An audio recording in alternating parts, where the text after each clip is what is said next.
Bismillahirrahmanirrahim. Having plus V3 versus being plus V3.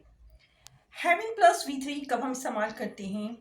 जब दो sentences ऐसे होते हैं, यानी कि आपने दो सेंटेंसेस का दो काम का जिक्र किया, एक काम करके फिर दूसरा काम किया।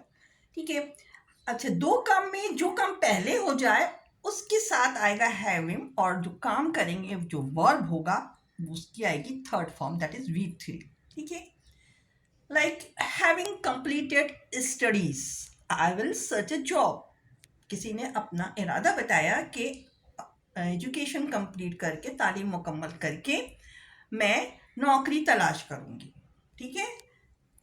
तो ये इस सेंस में भी आ जाता है कि पढ़ाई के दौरान जॉब नहीं करना है, जॉब पढ़ाई मुकम्मल करके फिर जॉब करना है।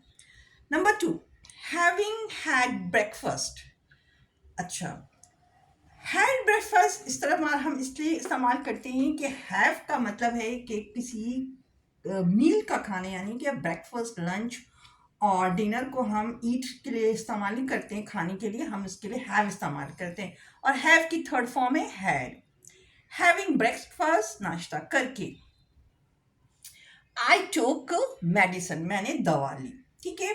अब यहाँ देखिए, एक और चीज़ आपको वजाहत कर दूँ कि हम लोग अक्सर ब्रेकफास्ट कहते हैं।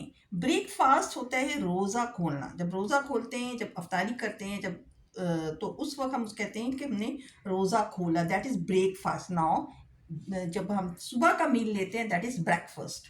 Having had breakfast, I took medicine. ठीक है, okay.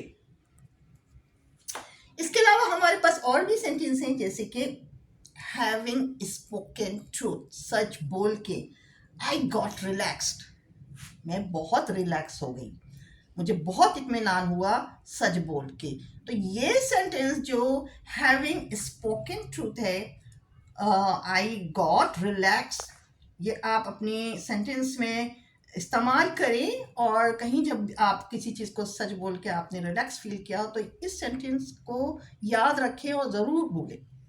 Now being plus V3, being का क्या मतलब था? जारी रहना, कंटिन्यूअस सेंटेंस। अच्छा, अब कंटिन्यूअस सेंटेंस में बीइंग जो वर्ड है, ये दो से बना है कि ING फॉर्म प्लस के बी जो है बी फॉर्म ऑफ वर्ब, होना, होना। ठीक है। I like being called by name. ठीक है, मैं पसंद करती हूँ, आई लाइक, मैं पसंद करूँ, बीइंग कॉल्ड बाय नेम, कि मुझे बुलाया जाए। बीइंग कॉल्ड, बुलाया जाए, यानी कि जो बुलाया जा रहा है मुझे, वो किससे बुलाया जाए? By my name. ठीक है, अपने नाम से बुलाया जाए। मेरे मतलब ये कि मुझे सुनो, लिसन, हेलो कुछ ना कहे, मुझे नाम कह के पुकारे।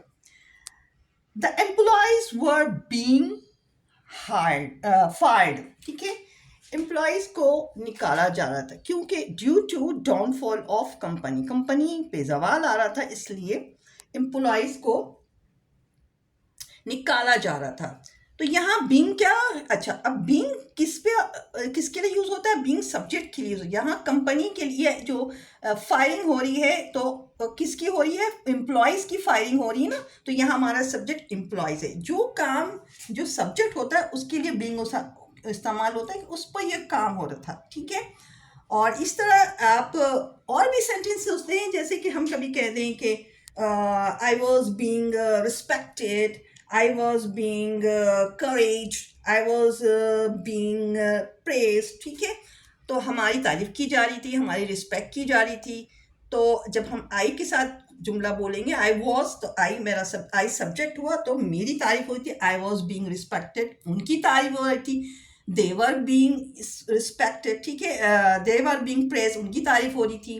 ठीक है, और मुझे इज्जत मिली थी, आई वॉज बीइंग रिस्पेक्टेड, उनकी इज्जत हो रही थी, they were being respected.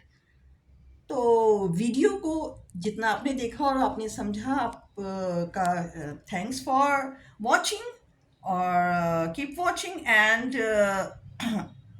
Give a comment for me. Thank you. Allah हाफिज़।